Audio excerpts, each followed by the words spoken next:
The National Desk, America's News, now.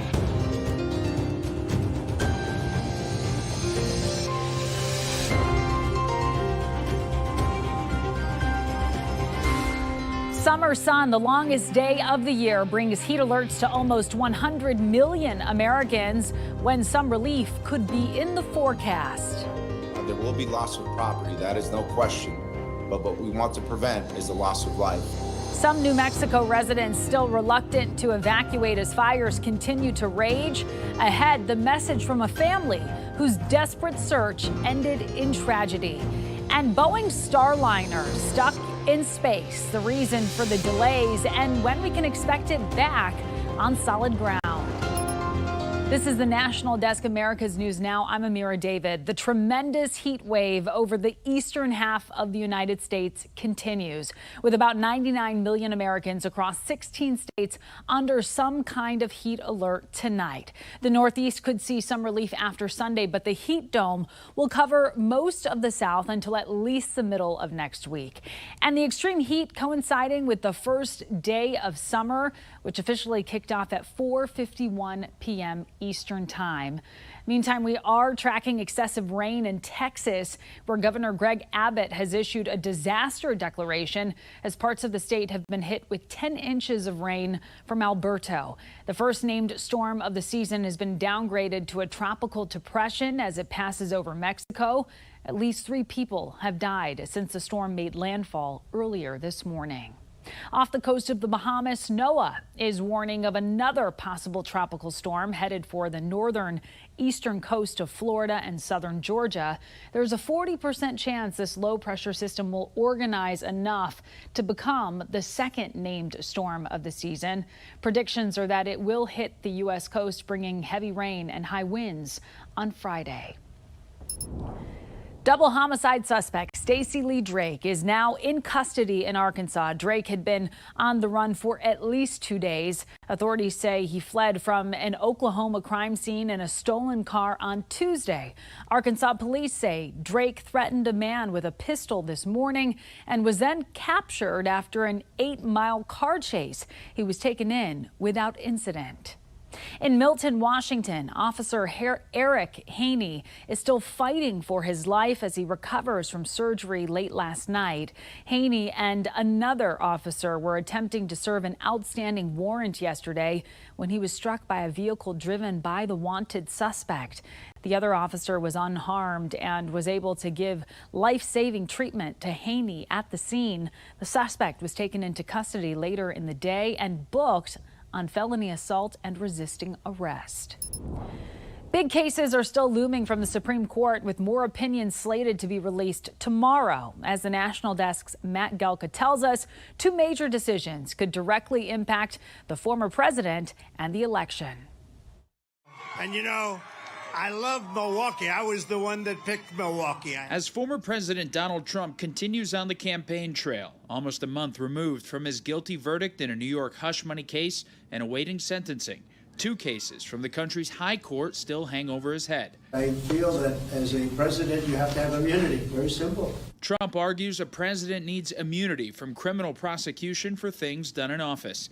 The Supreme Court will weigh in with an opinion that could impact 2 pending federal cases against him, one having to do with taking classified documents to Florida and another related to his alleged role in the January 6th Capitol riot. Lene Erickson with center-left think tank Third Way says a decisive ruling for Trump could put presidents above the law. I do not think a president should have absolute criminal immunity. I think that the laws of the United States should apply to everyone, including the president. And I think that the Supreme Court is going to agree with that. Others fret an immunity ruling could give Trump the powers of a king, something the Conservative Heritage Foundation says is overblown. Well, that's just hyperbole and nonsense. Look, we have appropriate mechanisms to deal with presidential overreach or overreach by other executive officials. And it's also important to keep in mind that presidents already enjoy immunity from civil suit. There's also a pending January 6 case in front of the justices. The opinion would apply to January 6 defendants facing obstruction of justice charges and could shorten sentences. One of those defendants could be Donald Trump if his cases move forward. It certainly would, at the very least, affect their sentencing, and it might, in some cases, result in the people not being convicted at all. Donald Trump's attorneys have used the presidential immunity argument when asking for 2 of his federal cases to be dismissed. The Supreme Court's still pending ruling on it has almost guaranteed Trump would not be on trial again before the November election. Amira? And Matt, any timeline on when these decisions could come down? Yeah, it's a good question. And we know some more opinions are coming down tomorrow and next Wednesday for certain. It's also likely opinions will be released next Thursday and Friday, as the court still has about 20 cases or so to rule on. Typically, court terms end at the end of June, but with so many major decisions still to be made, it wouldn't be surprising if they spill over into July this year. Amira? Right, more to come, and we know you'll stay on it. Matt Gelka, live in Washington, D.C. Thank you.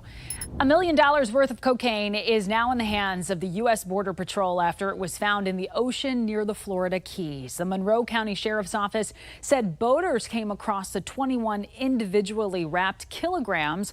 A Border Patrol agent posted on X that they appreciate the support from Good Samaritans. New restrictions on social media, meantime, could be coming to New York. Today, Governor Kathy Hochul signing a bill that would let parents block their kids from seeing posts suggested by an algorithm. Supporters say social media feeds are addictive, while others say the bill is unconstitutional. The state attorney general now has to finalize certain details, and social media platforms will then have 180 days to implement the changes. It comes as Snapchat has agreed to pay $15 million to settle a lawsuit by the California Civil Rights Department. The company was accused of discrimination against female employees and the failure to prevent sexual harassment. A court needs to approve the settlement. And TikTok is coming under fire after a pro-women athletic clothing brand got banned from the app. The National Desk's Kayla Gaskins has more. Stand up. TikTok taking down the latest ad from XXXY Athletics. If you think girls and women's equality matter, stand up. Then permanently banning the company from advertising on its platform. Founder Jennifer Say started the brand to protect women's sports and spaces. This as the country grapples with how to handle transgender athletes. I think it's very compassionate towards women and girls, and being compassionate towards women and girls is not being anti-trans, but somehow that's how it gets positioned in the world today. This one did take me aback because we had not had any trouble with any other platform. TikTok reportedly said the ad violated their community guidelines, but weren't specific as to which guidelines were violated. We reached out to TikTok and did not hear back in time for this report. Suspending the XXXY account only appears to have amplified the message. Conservative social media accounts resharing the ad over and over. It's kind of caught fire. So if the intention was to silence us, that has not worked at all. I think the ad in the last just couple of days has, gone completely viral and has well over 3 million views at this point. Certainly not something we could have afforded with an ad buy. Say says they plan to appeal the ban. 25 states now have laws in place barring transgender athletes from competing in girls' and women's sports. For the upcoming Olympics in Paris, trans women who went through male puberty are banned from competing in swimming, track and field, and cycling. Transgender rights groups such as Athlete Ally call the ban disappointing and discriminatory. I'm Kayla Gaskins reporting for the National Desk, America's News Now. Actor Donald Sutherland has died after facing what has been called a long illness. His son, Kiefer Sutherland, shared the news online, calling him one of the most important actors in the history of film. Sutherland's career spanned decades. In the early days, we saw him in the MASH movie, along with Animal House, a classic. Younger generations, though, they recognize him as the President Snow from the Hunger Games series. He was 88 years old and will dearly be missed. Coming up, crews continue to battle large fires in the West, what firefighters are up against, and how this year's disasters compare to last year's. Then there's been a big change in the number of same-sex couples in the country in recent years, where the most growth has happened. And later, officials in a Washington city are at odds over whether to fly a pride flag at City Hall. What changed after community members held a rally? We're back in 90 seconds.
Tonight, firefighters in California are bracing for warmer conditions in the coming days as they continue battling the post-fire, which has burned more than 15,000 acres in Los Angeles and Ventura counties.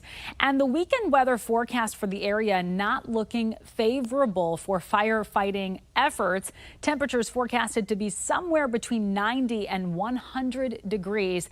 The post-fire, the one in the LA area, that is now 47% contained. A separate Northern California blaze in Calaveras County is 52% contained. This as we track an extraordinarily active wildfire season in the state of California. And here's the big picture for you. So far this year, more than 89,000 acres have been burned in the Golden State, a 1,400% increase when compared to the same period in 2023.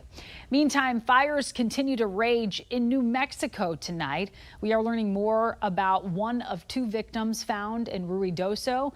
A local musician named Patrick Pearson found dead near the hotel he had been living in as he attempted to evacuate on foot, but ultimately collapsed from smoke inhalation. The National Desk's Selena Madrid spoke with Pearson's children, who have a message for others who may find themselves in harm's way.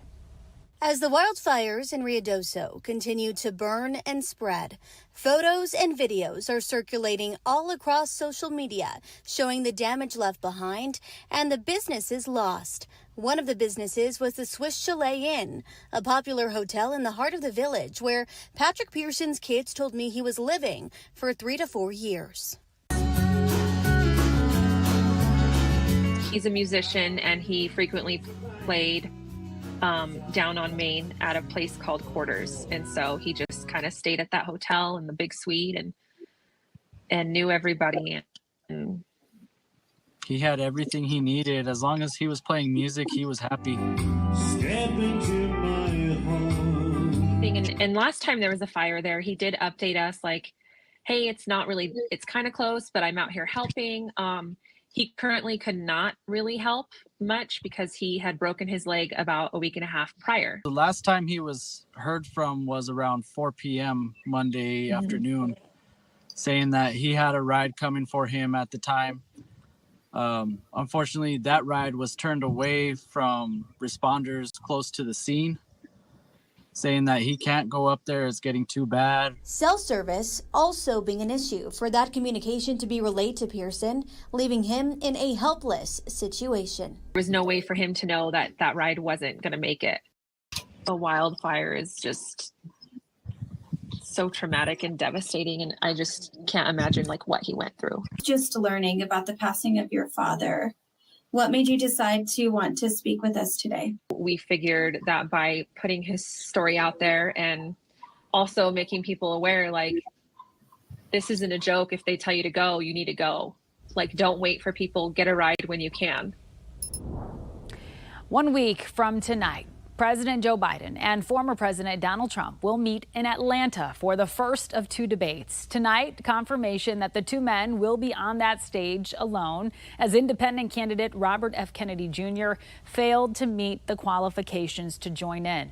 Trump and Biden meeting next week under a new set of rules designed to avoid the chaotic scenes and frequent interruptions that marked their debates during the last election season. The rules include measures such as muted microphones and the absence of a live audience to ensure each candidate has adequate speaking time. Also new this year, no opening statements, and there will be 2 commercial breaks, but neither campaign team will be allowed to communicate with their candidate during those times. A pair of Republicans are moving to eliminate taxes on tips. Congressman Matt Gaetz and Thomas Massie have authored a bill following Donald Trump's suggestion of this plan on the campaign trail. No tax on tips, okay? It's done. Done. And we need to spread the word so that every time you leave a tip for the next 5 months, you put on the receipt, vote for Trump because there's no tax on tips. Massie says taxing tips is regressive, while Gaetz argues The legislation will help those struggling with inflation. A similar bill is being put up in the Senate. Fiscal hawks say the move will blow a hole in the national budget and could cost hundreds of billions of dollars over the next decade. The number of Americans applying for unemployment benefits dropped last week to 238,000. That's down from a 10-month high of 243,000 claims we saw in the previous week. Weekly unemployment claims remain historically low, indicating a resilient labor market. 27 more Rite Aid stores, however, are closing as the drugstore chain works through bankruptcy proceedings. A new court filing shows the stores are in Ohio and Michigan. Over 520 locations, around 25% of that total, have been closed since the company filed for reorganization last October. The CEO said Rite Aid has struggled with competition and profitability. New tonight, rapper Travis Scott arrested early this morning in Miami on charges of trespassing and disorderly intoxication. The 33-year-old entertainer reportedly on a charter boat at the Miami Beach Marina, where police say he was involved in a dispute with crew members and was arrested after defying law enforcement commands to leave the area. Records show the rapper has been released. Scott was also arrested back in 2015 and 2017 on disorderly conduct charges stemming from two concerts in Chicago and Arkansas. Russian-American ballerina Ksenia Karelina is being tried for treason in Russia. The trial began today and it's being held behind closed doors. Karelina is accused of raising money for the Ukrainian army. She was arrested in February while visiting family in Russia. Karelina's family says she made a $50 donation to a New York nonprofit that supports non-military aid to Ukrainian citizens. She faces 12 years to life in prison if convicted. Climate activists targeting a London airport where Taylor Swift's private plane is stationed. Two suspects in their 20s were arrested with the group Just Stop Oil after vandalizing multiple planes with orange paint at the hangar. This after historical landmark Stonehenge was defaced yesterday by the exact same group. Just Stop Oil is one of many groups around Europe that have gained attention and received blowback for their efforts trying to draw more attention to global warming. Same-sex marriages are on the rise in the United States. New census data shows households with same-sex married couples increased from 150,000 in 2008 to around 741,000 in 2022. If you include non-married couples, it jumped from around 565,000 to around 1.3 million. Delaware, New Hampshire, and Wyoming have the highest percentage of same-sex couple marriages. In your health alert tonight, people who participate in fitness, even when it's tough to move, may find it benefits the body and soul.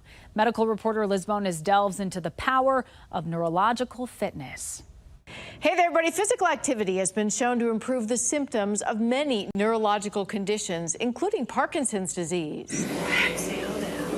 That's one of the reasons Joe Schweitzer says he participates in this chair yoga class, but there's a few others too. The casual atmosphere, the camaraderie. Here at Ohio's Parkinson Community Fitness, the program targets the specific needs of a movement disorder. They all have Parkinson's disease or Parkinsonism.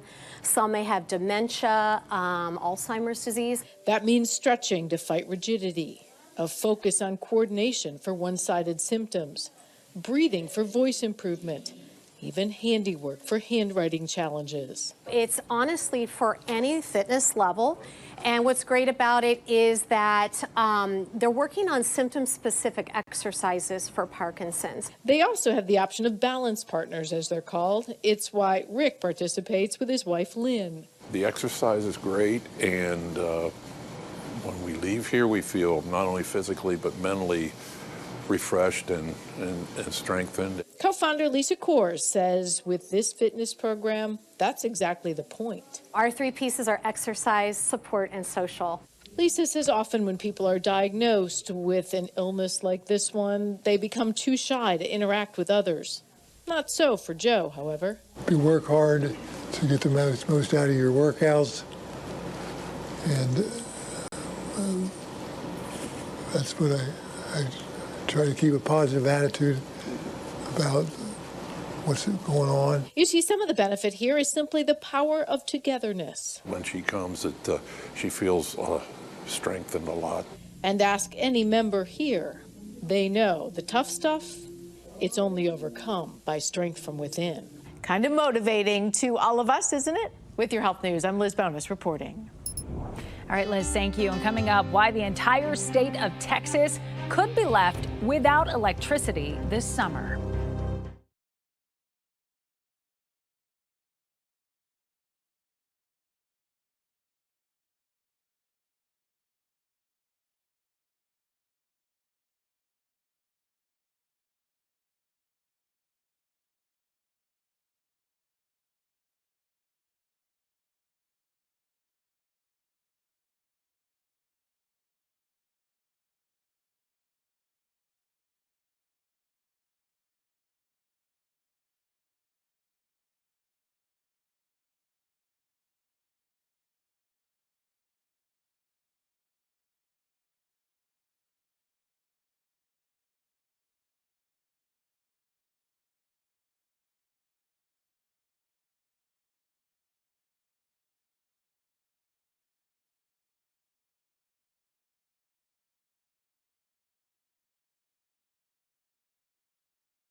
We have reporters all across the country in your neighborhoods covering the issues that matter most to you.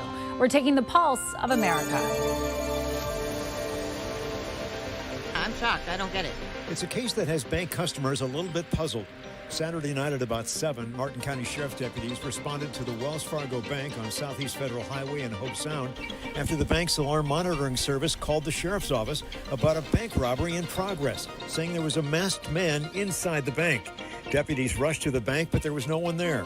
For some reason, the alarm monitoring service waited an hour to call the sheriff's office, and by then the culprit was gone. Detectives later identified the suspect, 33-year-old Colton von Honenstein of Hope Sound, after he was caught on camera at a nearby BP gas station convenience store purchasing a bandana face covering.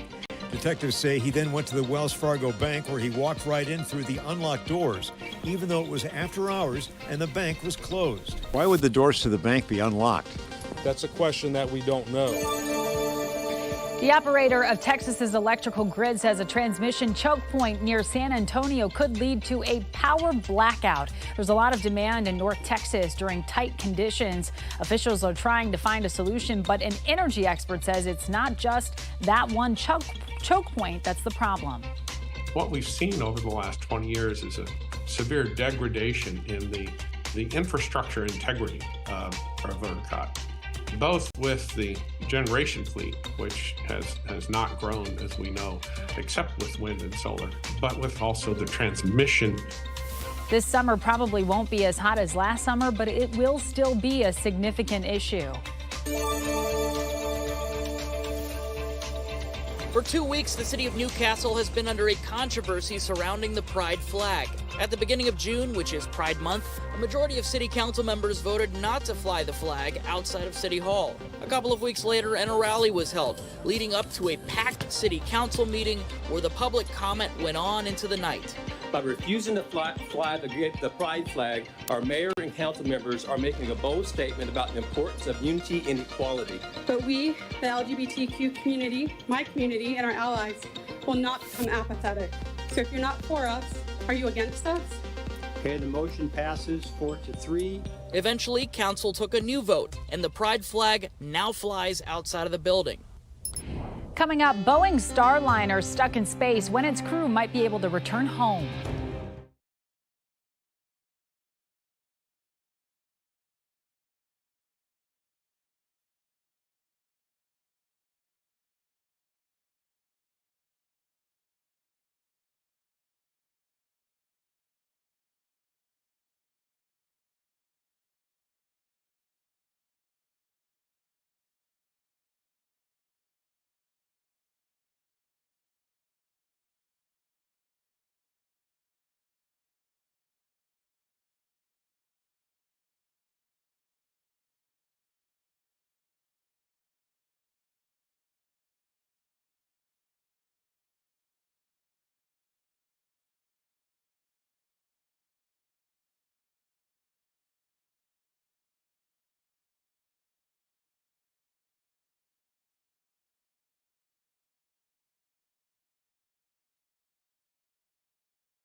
The return to Earth for Boeing Starliner has been delayed a second time. The test flight holding 2 American astronauts successfully launched on June 6th and docked at the space station.